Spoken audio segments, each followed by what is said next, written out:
Welcome to another episode of the Leading Life Podcast. I'm your host, Andy Zook, and here is where we're going to talk about helping you become a stronger leader in all aspects of your life. All right, here we go.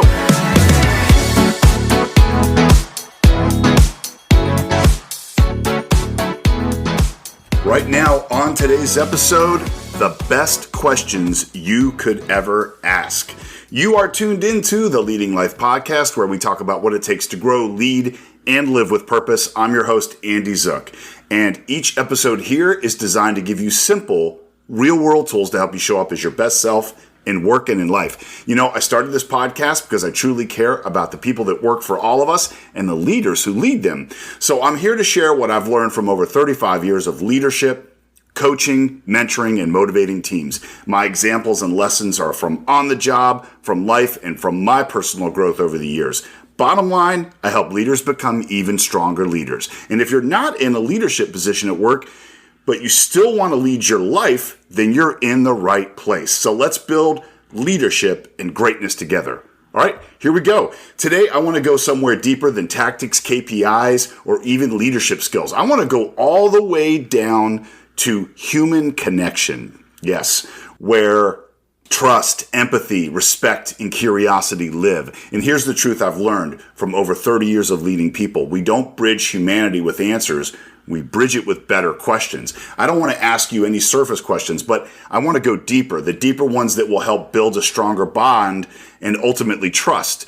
These questions will open the door for you with your employees or the people in your life and soften their armor. The problem is we've forgotten how to see each other. We are more connected than ever, yet more lonely, misunderstood, and divided than ever. So we're all moving fast. We keep on scrolling. We keep reacting quickly to things. And worst of all, we make judgments we probably shouldn't. And in all that speed, we forget that every single person you meet is carrying something you cannot see. Someone is hurting. Someone is afraid. Someone is exhausted. Someone is dreaming.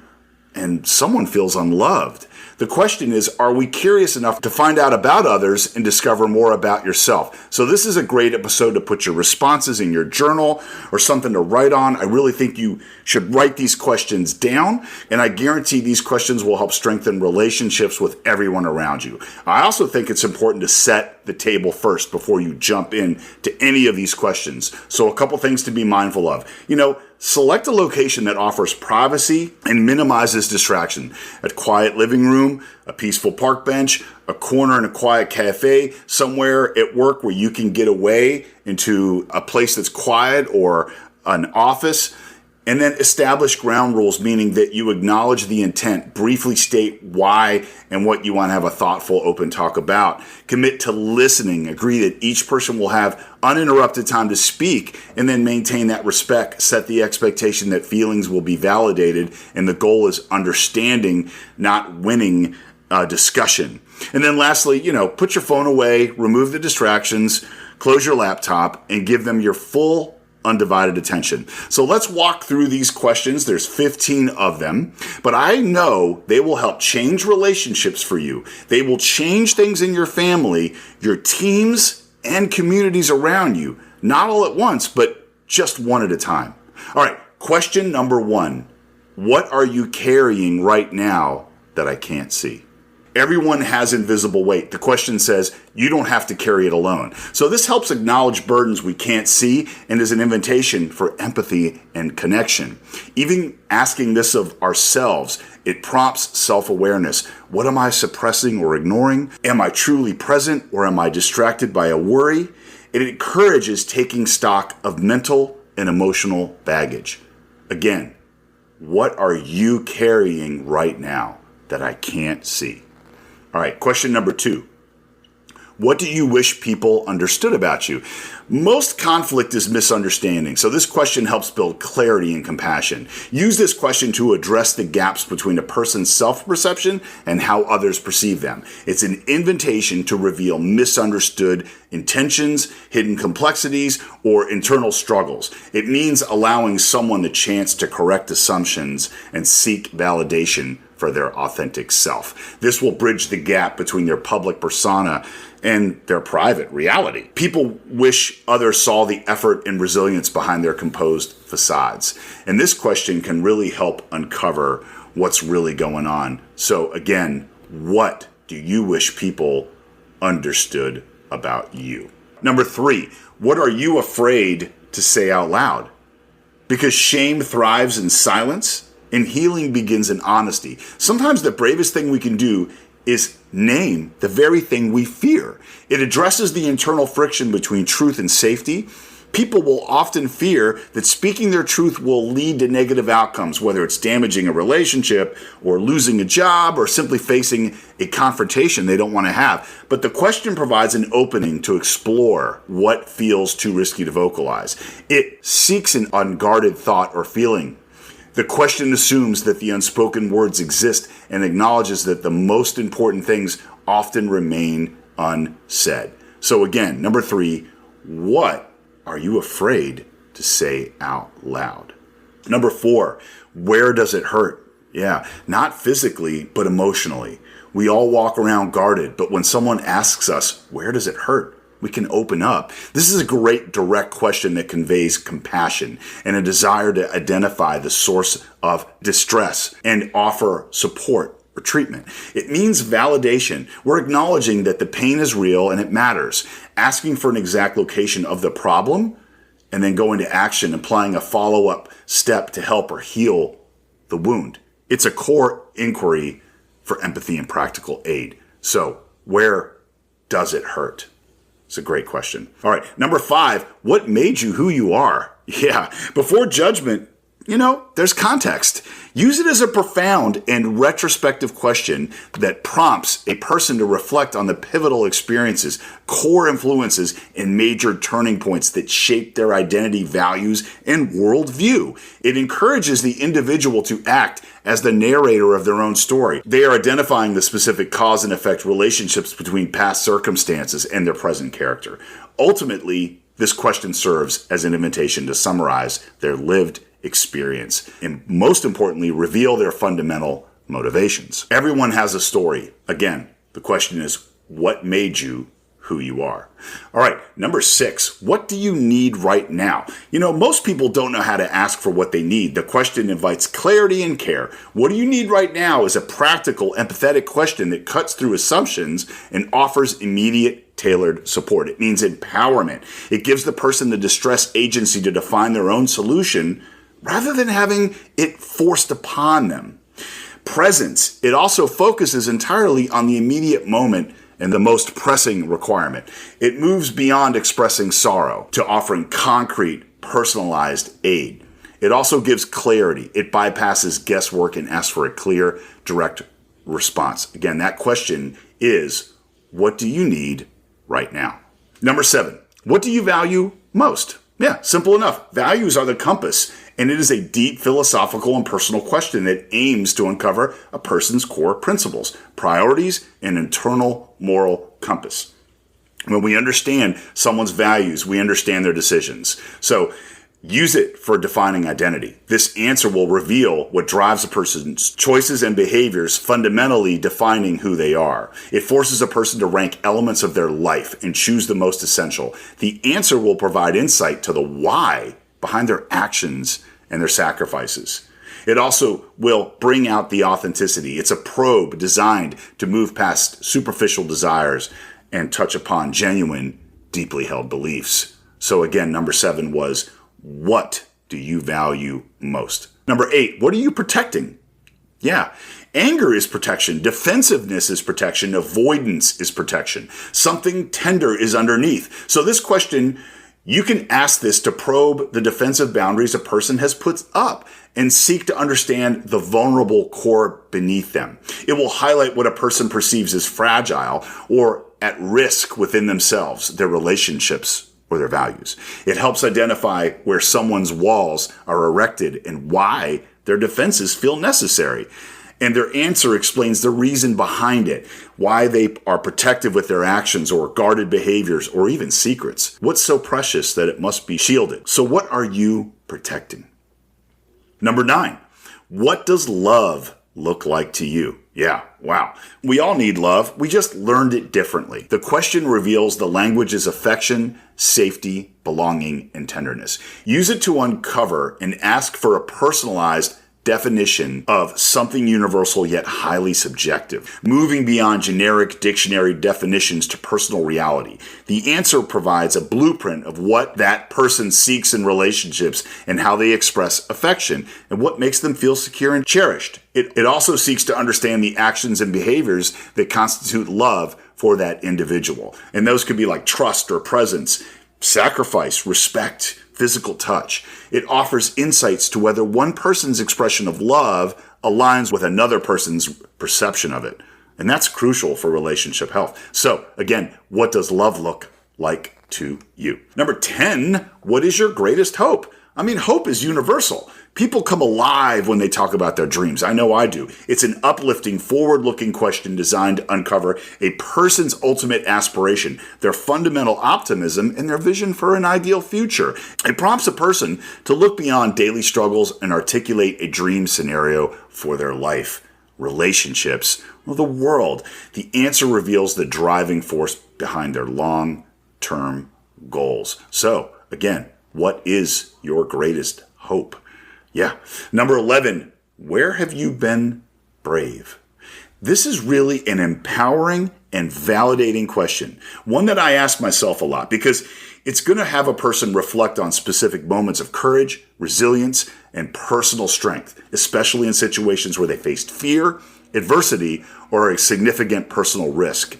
It challenges the common perception that bravery is a grand public act instead of focusing on personal, everyday moments that are required for overcoming internal fear or societal pressure. And that could be like leaving a toxic job or having that very difficult conversation or the one that a lot of people struggle with, and that's forgiving somebody. The question offers a space to acknowledge unseen struggles and inner battles, validating silent victories that others may not be aware of. By asking that person for an instance of bravery, it encourages a moment of self-appreciation and recognition of their own resilience. It also celebrates the courage it takes to be vulnerable, honest, true to yourself, from what would have been easier to conform or hide. So, question 11, where have you been brave? All right, number 12, what have you survived? Yeah, people don't look like what they've been through. Stories will humble you, though. And the real power of this question is that it invites individuals to share their stories of resilience in the face of our life's significant challenges. That shifts the focus from suffering to the strength gained from endurance. And we all gain strength from endurance. Responses often cover a wide range of human experience, including recovery from physical traumas like accidents or natural disasters or serious illnesses, to overcoming profound emotional and mental health struggles, such as depression or PTSD. People also speak about surviving the aftermath of abuse, navigating complexities of difficult relationships, or enduring major life adversities. Ultimately, this question serves as a testament to the nature of the human spirit, acknowledging the diverse battles people fight daily and the quiet strength to keep on going. So, number 12 was, what have you survived? Number 13, what breaks your heart about the world? Maybe that sounds a little corny, but I don't think so. When we view the world, it can be a heartbreak. This is a profound question designed to unearth an individual's deep-seated passions and concerns, as it often reveals the social issues that resonate most personally with them. People's responses are typically centered on a sense of injustice, the prevalence of suffering out there, and a perceived lack of compassion and connection among people. This points to purpose. Where you hurt is often where you're called to help. Remember that. I'm going to say it again. Where you hurt is often where you're called to help. So number 13, what breaks your heart about the world? 2 to go. Number 14, what do you long to contribute to? Contribution is a human need.